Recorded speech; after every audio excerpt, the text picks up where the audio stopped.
तो स्टूडेंट्स, आज हम शुरू करते हैं गुणज, गुणनखंड और अभाज्य गुणनखंड किसे कहते हैं। गुणज गुणज का मतलब क्या होता है कि किसी संख्या को स्वयं व अन्य सभी संख्याओं से गुणा करने पर जो गुणनफल प्राप्त होता है उसे गुणज कहते हैं। या फिर ऐसे कह सकते हैं कि गुणा से जो जन्म लेता है उसे गुणज कहते हैं।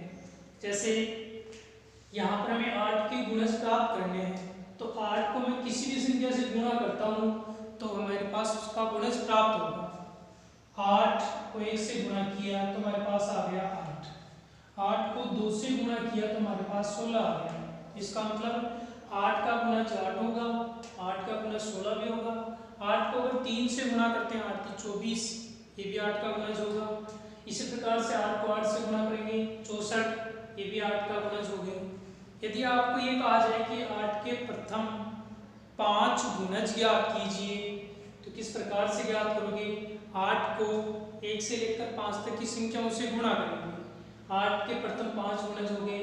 8 को 1 से गुणा किया 8, 8 को 2 से गुणा किया 16, 8 को 3 से गुणा किया 24, 8 को 4 से गुणा किया 32, 8 को 5 से गुणा किया 40। इस प्रकार से हम किसी भी संख्याओं के गुणज ज्ञात कर सकते हैं। चाहे आपको 100 गुणज ज्ञात करवाए, चाहे 1000 गुणज ज्ञात करवाए, आप किसी भी संख्याओं के गुणज ज्ञात कर सकते हो।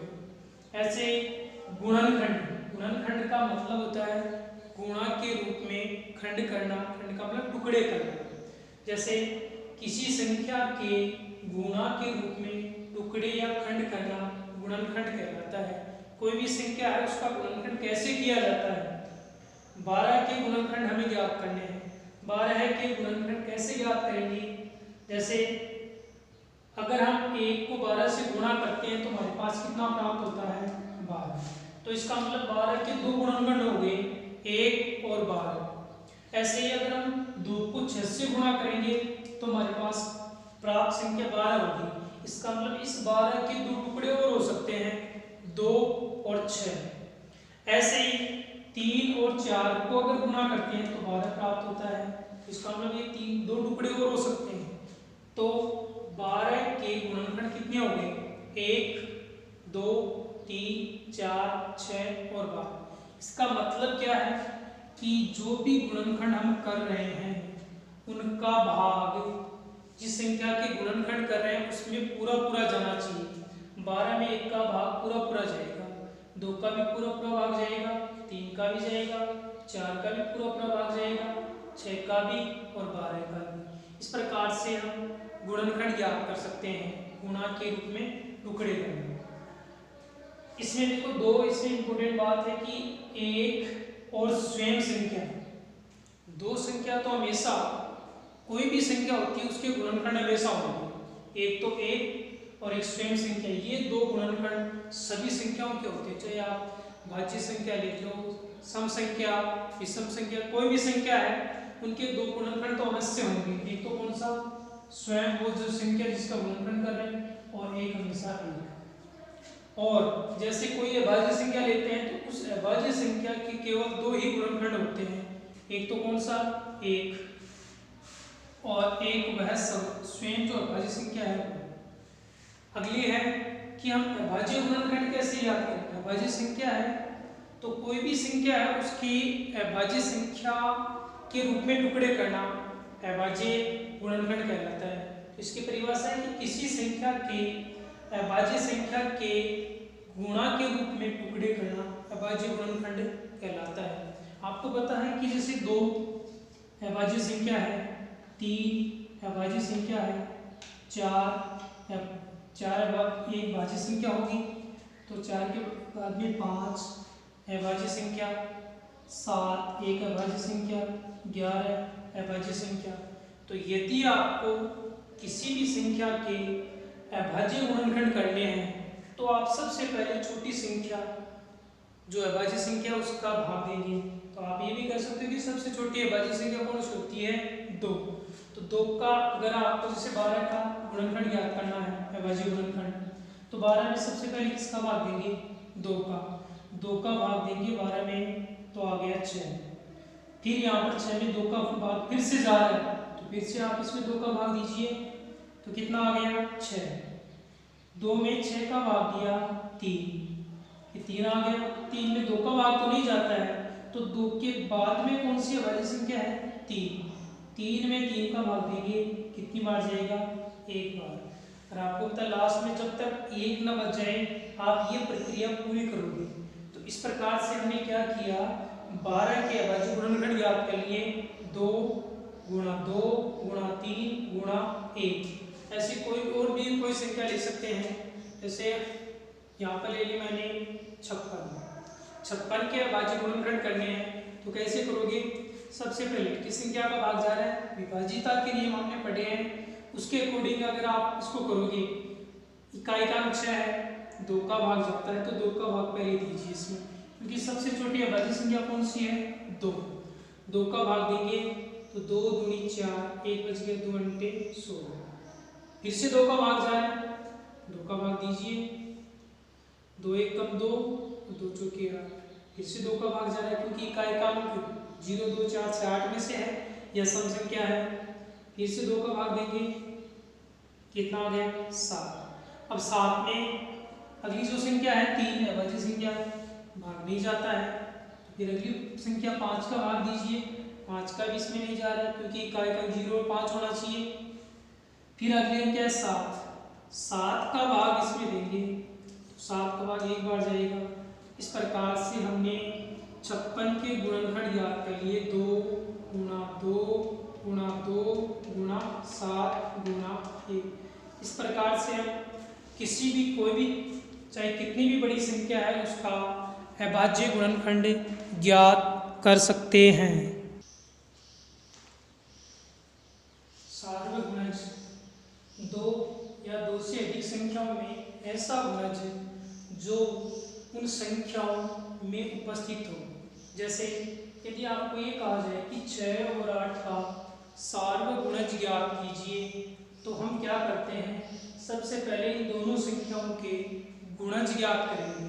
तो 6 के गुणज 6 12 18 24 30 36 42 48 54 60 66 72। इस प्रकार से 8 के भी गुणज ज्ञात कर लेंगे। फिर 6 व 8 के सार्वगुणज, सार्वगुणज का मतलब है कि इन दोनों के गुणजों में उपस्थित होनी चाहिए वो संख्या। यहाँ पर देखो ऊपर 6 है, लेकिन नीचे वाले 6 का गुणज 6 है, लेकिन 8 का गुणज 6 नहीं है, तो 6 को तो सार्वगुणज नहीं ले सकते, न 12 को 16 और 18 को नहीं ले सकते हैं। यहाँ पर देखो 24 है, 24 दोनों संख्याओं में उपस्थित है, इसका मतलब सबसे छोटा सार्वगुणज तो कौन सा हो गया 24। इसी प्रकार से अगला सार्वगुणज होगा 48 और फिर अगला सार्वगुणज होगा 72। इस सार्वगुणज के द्वारा हम एलसीएम लघुत्तम समापवर्तक भी ज्ञात कर सकते हैं। कैसे, लघुत्तम का मतलब सबसे छोटा अगर सार्वगुणज होता है, जैसे 6 और आपको ये कहा जाए कि 6 व 8 का लघुत्तम एलसीएम लिस्ट कॉमन मल्टीप्लाई, अर्थात सबसे छोटा सार्वगुणज वही क्या होता है एलसीएम होता है। तो यहाँ पर सबसे छोटा सार्वगुणज क्या है 24, तो 6 व 8 का एलसीएम कितना हो जाएगा 24। लघुत्तम का मतलब सबसे छोटा, कॉमन, कॉमन का मतलब सार्वगुणज, ये मल्टीप्लाई का मतलब गुणज, अर्थात सबसे छोटा सार्वगुणज यही क्या होगा इनका एलसीएम। तो इसके द्वारा हम एलसीएम भी ज्ञात कर सकते हैं। अगला है सार्वगुणनखंड। सार्वगुणनखंड का मतलब होता है कि 2 या 2 से अधिक संख्याओं में ऐसे गुणनखंड जो उन संख्याओं के गुणनखंड में उपस्थित हो। एक ऐसा गुणनखंड जो दोनों संख्याओं 2 या 2 से अधिक हो सकती है उनमें उपस्थित हो। जैसे प्रश्न है कि 4 8 24 का सार्वगुणनखंड ज्ञात कीजिए, तो हम क्या करेंगे 4 के गुणनखंड ज्ञात करेंगे, तो 4 का गुणनखंड 1 2 4, फिर 8 के गुणनखंड 1 2 4 8। गुणनखंड ज्ञात करने का मतलब है ऐसी संख्या हम लेंगे जिनका भाग इन संख्याओं में जाता है। जैसे 4 में 1 का पूरा भाग जाता है, तो 1 4 का गुणनखंड होगा, 2 का भी पूरा भाग जाता है और 4 का भी पूरा भाग जाता है। इनके अलावा कोई ऐसी संख्या नहीं है जिसका 4 में पूरा पूरा भाग चला जाए। 8 के गुणनखंड हमने ज्ञात कर लिए, 24 के गुणनखंड भी ज्ञात कर लिए। हमें ज्ञात करना है सार्वगुणनखंड कि ऐसे गुणनखंड जो इन तीनों संख्याओं के गुणनखंडों में उपस्थित हो। तो सबसे पहला है 1, दूसरा आ गया 2 है, वो भी तीनों में उपस्थित है, 2 आ गया। तीसरा है 4 भी इन दोनों में उपस्थित है, तो ये हो गया सार्वगुणनखंड।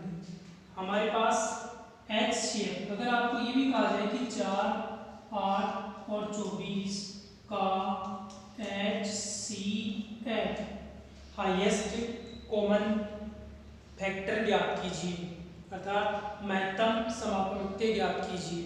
तो हाईएस्ट, अब कॉमन फैक्टर तो हमने ज्ञात कर लिए, कॉमन फैक्टर का मतलब सार्वगुणनखंड, कॉमन फैक्टर सार्वगुणनखंड हमने ज्ञात कर लिए।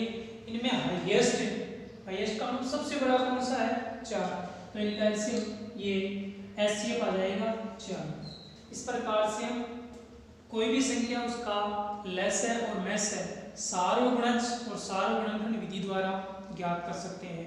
सार्वगुणज के द्वारा एलसीएम ज्ञात कर सकते हैं और सार्वगुणनखंड विधि के द्वारा HCF ज्ञात कर सकते हैं। हमने गुणज और गुणनखंड और अभाज्य गुणन पढ़े हैं, उनमें 3 प्रश्न दिए गए हैं। 3 प्रश्नों के आपको उत्तर लिखने हैं। पहला प्रश्न है निम्न संख्याओं के गुणज गुणनखंड ज्ञात कीजिए। तो आपको क्या करना, 9 है, 9 के गुणज ज्ञात करने हैं, प्रथम 10 गुणज, और गुणनखंड ज्ञात करना है इसका कि इसको गुणा के रूप में टुकड़े कैसे किए जाते हैं। और दूसरा है निम्न संख्याओं के सार्वगुणज ज्ञात करके LCM अर्थात लेस है या लघुत्तम समापवर्त्य आपको ज्ञात करना है, 6 का, 8 का और 9 का।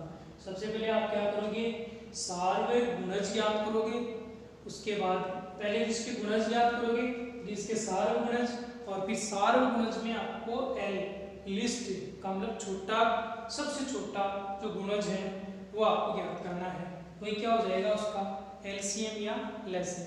अगला है तीसरा प्रश्न है कि निम्न संख्याओं के सार्वगुणनखंड ज्ञात करके HCF अर्थात मैस महत्तम समापवर्त्य ज्ञात करना है। तो पहले आपको क्या करना है, 8, 12 और 16 के गुणनखंड ज्ञात करने हैं, उसके बाद में उसमें से सार्वगुणनखंड ज्ञात करना है, और सार्वगुणनखंड ज्ञात करने के बाद में जो हाईएस्ट है अर्थात सबसे महत्तम समापवर्त्य वो ज्ञात करना है आपको। ये 3 प्रश्न हैं, इनके उत्तर आपको कमेंट बॉक्स में या व्हाट्सएप नंबर पर आपको भेजना है। ये नंबर है आपके पास।